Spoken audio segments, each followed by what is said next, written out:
Halo, salam kenal semuanya. Perkenalkan, nama saya Salimullah Tegar Sanubarianto dari Kantor Bahasa NTT, Badan Pengembangan dan Pembinaan Bahasa, Kementerian Pendidikan dan Kebudayaan. Kali ini kita akan belajar tentang ejaan. Namun sebelumnya, mohon maaf ya, karena aplikasi yang saya gunakan masih aplikasi coba-coba atau trial version, latar belakang gambarnya mungkin agak mengganggu. Tapi tidak apa-apa, dinikmati saja, mumpung gratis. Semoga kantor saya segera tergerak hatinya untuk membeli yang berbayar. Kali ini kita akan belajar tentang penggunaan tanda baca bagian pertama. Tanda baca ada yang sering kita gunakan, ada juga yang tidak. Nah, yang sering kita gunakan ada 6 tanda baca. Apa saja itu? Ada tanda titik, ada tanda koma, ada tanda seru, tanda tanya, tanda titik 2, dan juga tanda petik 2. Kita akan coba bahas satu persatu bagaimana menggunakan tanda baca tersebut dalam bahasa Indonesia. Ya, kita mulai dengan tanda seru dan tanda tanya. Tentu kita sudah sering menemukan atau menggunakan tanda seru dan tanda tanya dalam membuat kalimat bahasa Indonesia. Singkatnya, tanda seru dipakai pada kalimat yang menyatakan ajakan, perintah, atau emosi yang kuat. Sedangkan tanda tanya tentu dipakai untuk mengakhiri sebuah kalimat tanya. Contohnya seperti pada gambar. Ada enak, ada enak. Nah, terlihat kan perbedaannya?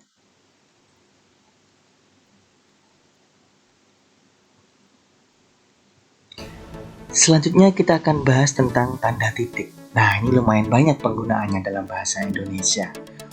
Tanda titik digunakan untuk mengakhiri kalimat pernyataan.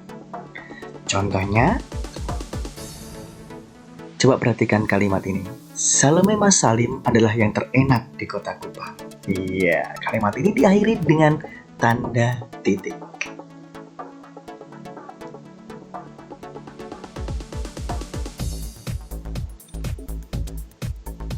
Kemudian, tanda titik juga dibubuhkan di belakang angka atau huruf pada bagan, ikhtisar, atau daftar kecuali yang menggunakan tanda baca kurung.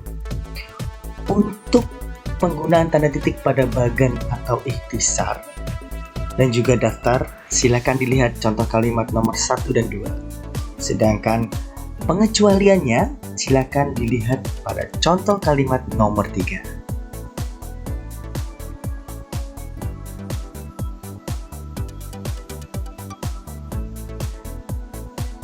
Selanjutnya, tanda titik juga dibubuhkan untuk memisahkan jam, menit, dan detik.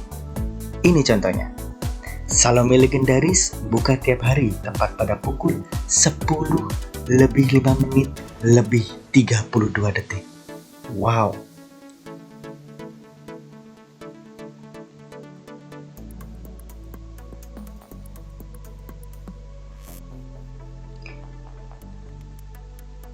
Tanda titik juga digunakan dalam daftar pustaka. Fungsinya dia untuk memisahkan tahun terbit, judul buku, tempat terbit, atau mungkin ada bagian-bagian buku lain yang perlu dijelaskan dalam daftar pustaka. Contohnya seperti pada contoh nomor 1 ya.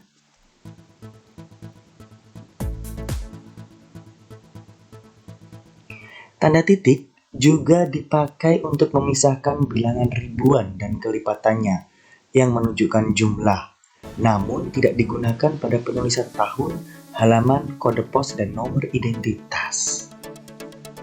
Penggunaan tanda titik pada bilangan ribuan dan kelipatannya bisa dilihat pada contoh kalimat nomor 1. Nah, pengecualiannya silakan dilihat pada contoh kalimat nomor 2. tahun dan nomor rekening tidak menggunakan tanda titik. Kita lanjut sekarang, tanda koma. Ini juga banyak sekali penggunaannya. Nah, tanda koma dipakai dalam kalimat perincian, kalimat menjemuk setara yang ada kata tetapi, melainkan, dan sedangkan, kalimat yang anak kalimat mendahului induknya, kalimat dengan ungkapan penghubung di dalamnya, kalimat dengan kata seru atau interjeksi di dalamnya, dan juga kalimat langsung. Kalimat perincian, silakan lihat contoh nomor 1. Kalimat menjemuk setara, silakan lihat contoh nomor 2. Kalimat yang anak kalimat mendahului induknya, contoh nomor 3. Ungkapan penghubung, contoh nomor 4. Interjeksi nomor 5, dan kalimat langsung nomor 6.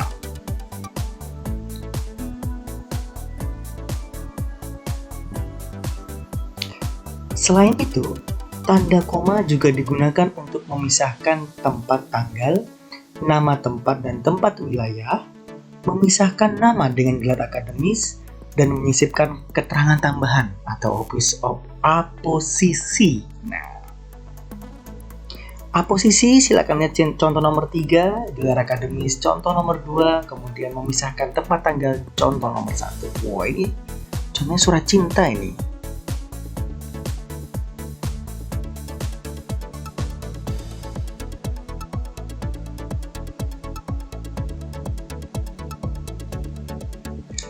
Dan tentu saja tanda koma dipakai untuk menulis daftar pustaka, angka desimal, dan juga nominal uang. Kita lihat, untuk contoh daftar pustaka bisa disaksikan di kalimat nomor 1, kemudian desimal juga ada di kalimat nomor 1, dan juga nominal uang ada di kalimat nomor 1.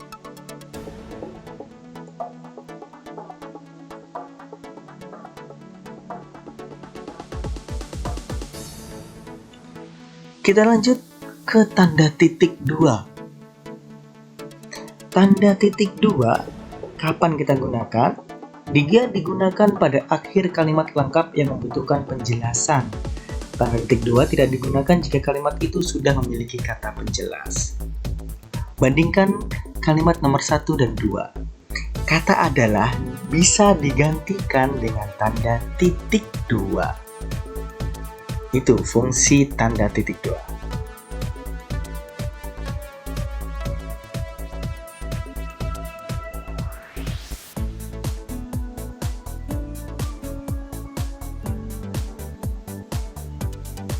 Selanjutnya, tanda titik 2 digunakan untuk ungkapan yang memerlukan pemerincian. Nah, biasanya ada pada undangan ini ya.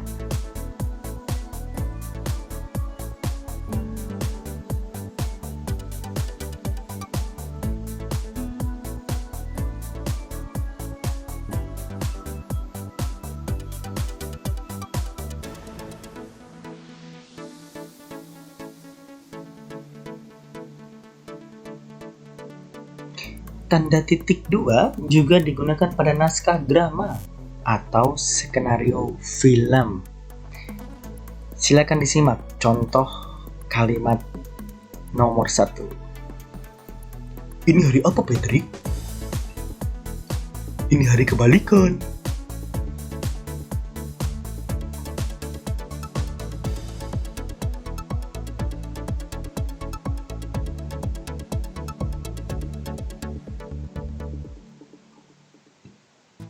Tanda titik 2 digunakan juga di antara surat dan ayat dalam kitab suci.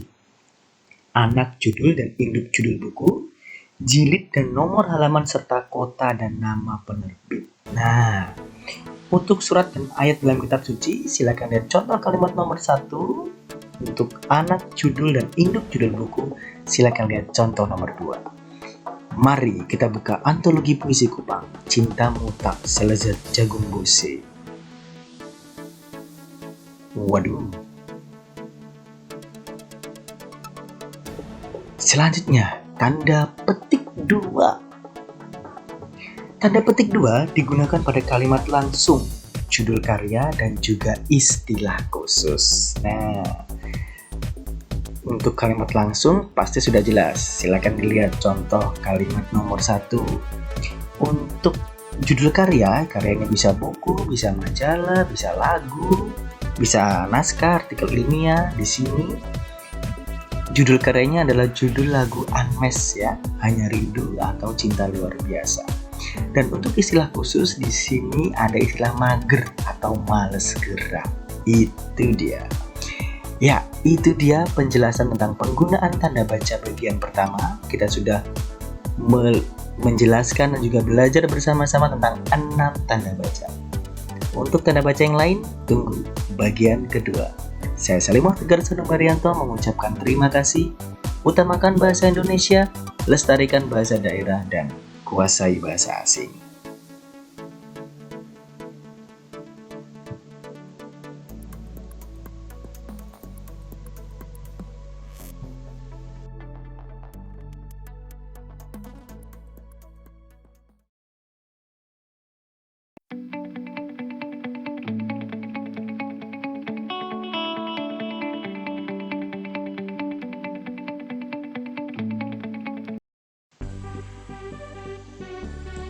Halo, salam kenal semuanya.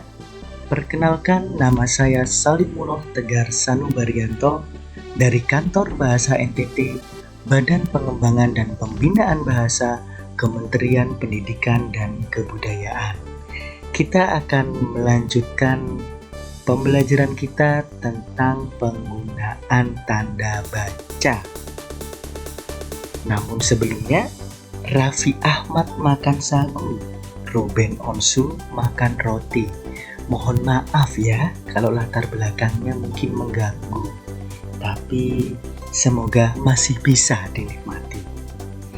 Ya, kemarin kita sudah membahas tentang penggunaan tanda baca bagian pertama. Kali ini kita akan membahas tentang bagian kedua. Seperti yang sudah saya sampaikan, tanda baca ada yang sering kita gunakan, ada juga yang jarang kita gunakan. Kali ini kita akan membahas tentang tanda baca yang jarang kita gunakan. Ada tanda titik koma, kemudian tanda hubung, kemudian tanda pisah, tanda elipsis, tanda petik tunggal, tanda kurung siku, tanda garis miring, dan tanda penyingkat. Beberapa di antaranya cukup asing ya. Nah, kita akan coba bahas satu-satu.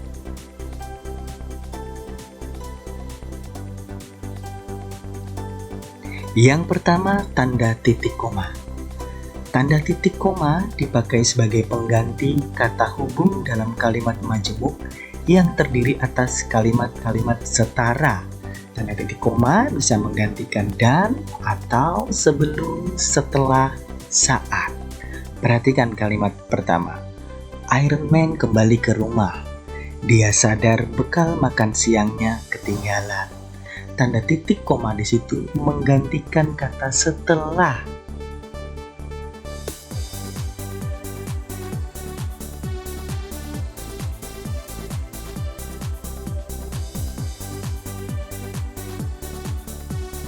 Selanjutnya, tanda titik koma digunakan pada pemerincian yang berupa klausa. Ingat, yang berupa klausa ya, karena yang berupa kata atau frasa kita menggunakan tanda koma untuk memerincikannya. Silakan disimak contohnya pada kalimat nomor 1. Siapa yang mau melamar jadi personel JKT48?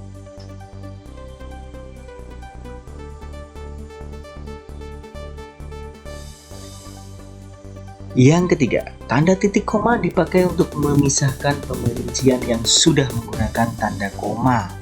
Jadi, kalau kita sudah memerinci menggunakan tanda koma dan mau memerinci lagi, wajib menggunakan tanda titik koma. Silakan diperhatikan contoh kalimatnya. Kita sudah memerinci makanan favorit Marion Jola. Nah, kalau kita mau memerinci lagi, mau memerinci minuman favoritnya, gunakan tanda titik koma sebagai pemisah antara makanan favorit dan minuman favorit. Selanjutnya, tanda hubung. Apa fungsi tanda hubung? Apakah untuk menghubungkan hubungan yang sudah retak? Waduh. Tanda hubung berfungsi untuk menghubungkan kata ulang. Contohnya niki-niki, berlari-lari. Tanda hubung berfungsi menghubungkan tanggal, bulan, dan tahun. Tanda hubung berfungsi memperjelas hubungan bagian kata. Penjual udang tanpa kepala. Ada tanda hubungnya supaya jelas yang tanpa kepala itu udangnya, bukan penjualnya. Kemudian untuk menghubungkan se dengan kata berikutnya yang diawali kapital, contohnya seamanuban. Menghubungkan ke dengan angka, contohnya ke 24. Menghubungkan angka dengan an 30-an, 1990-an. Menghubungkan kata ganti Tuhan, ya, pertolonganmu, karunianya. Menghubungkan huruf dengan angka S1A4. Menghubungkan singkatan dengan unsur lain pembentuk kata di PHP misalnya, atau SIMku. Nah, itu contoh dari penggunaan tanda hubung. Selanjutnya tanda pisah. Di sini dilambangkan seret-seret 2 ya. Tapi nanti kalau di laptop ini seret-seret 2 dia akan nyambung jadi satu garis panjang. Tanda pisah berfungsi untuk memisahkan keterangan tambahan dan juga menggantikan fungsi sampai dengan atau sampai ke. Untuk memisahkan keterangan tambahan, lihat contoh nomor 1. Aku, laki-laki yang selalu kau patahkan hatinya, akan selalu menerimamu tak peduli seberapa sakit itu. Nah, itu contoh keterangan tambahannya adalah laki-laki yang selalu kau patahkan hatinya. Sementara contoh kalimat nomor 2 dan 3 itu menggantikan sampai dengan atau sampai ke. Selanjutnya, tanda elipsis. Tanda elipsis ini digunakan untuk menunjukkan ada bagian yang dihilangkan, biasanya untuk membuat soal atau juga untuk menulis karya sastra. Contoh kalimat nomor 1. Jumlah butir kacang hijau dalam semangkuk bubur kacang hijau El Tari adalah, nah, itu contoh soal. Contoh kalimat nomor 2. Rindu itu kamu tak akan kuat, biar aku saja. Nah, itu adalah contoh penggunaan tanda elipsis untuk menulis ujaran yang tidak selesai. Selanjutnya tanda petik tunggal. Tanda ini digunakan jika kita harus menggunakan tanda petik dalam petikan langsung. Tanda petik tunggal juga digunakan untuk menerangkan makna sebuah istilah. Jadi kalau kita mau menggunakan tanda petik dalam petikan langsung, gunakan tanda ini. Lihat contoh kalimat nomor 1. Kalau kita mau menerangkan sebuah istilah, gunakan juga tanda ini. Lihat contoh kalimat nomor 2.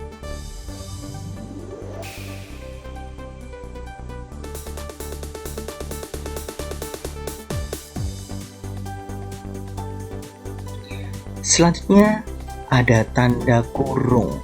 Nah, tanda kurung ini berfungsi untuk mengapit tambahan keterangan dan mengapit huruf atau angka yang digunakan dalam pemerincian.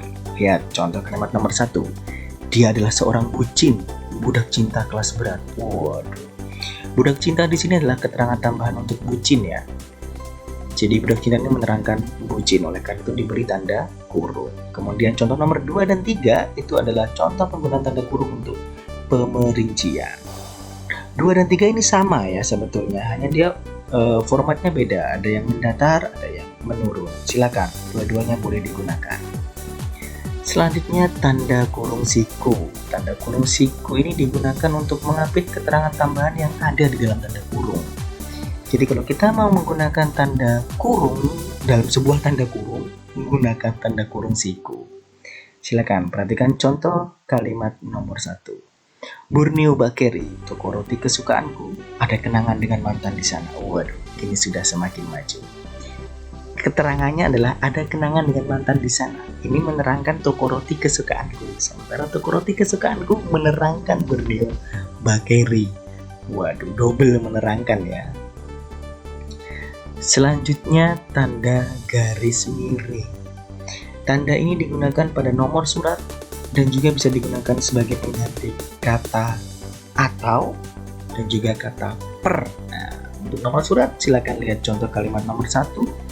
Untuk atau dan per silakan lihat kalimat nomor 2. Kamu selalu meneleponnya 3 kali per hari. Waduh, kayak minum obat nih. Sebenarnya kamu pilih dia atau aku? Itu dia. Ini pasti cewek ya. Cewek kan butuh kejelasan. Selanjutnya yang terakhir ini, tanda penyingkat apostrof. Fungsinya adalah untuk menunjukkan ada bagian kata yang dihilangkan. Biasanya digunakan dalam penulisan lagu. Ini untuk mendapatkan rima yang pas, tanda ini digunakan. Contoh kalimatnya, silakan disimak di nomor 1. Aku kan menunggumu karena kau telah meminjam uangku sebulan yang lalu. Waduh, nagih utang. Itu adalah fungsi tanda penyingkat apostrof.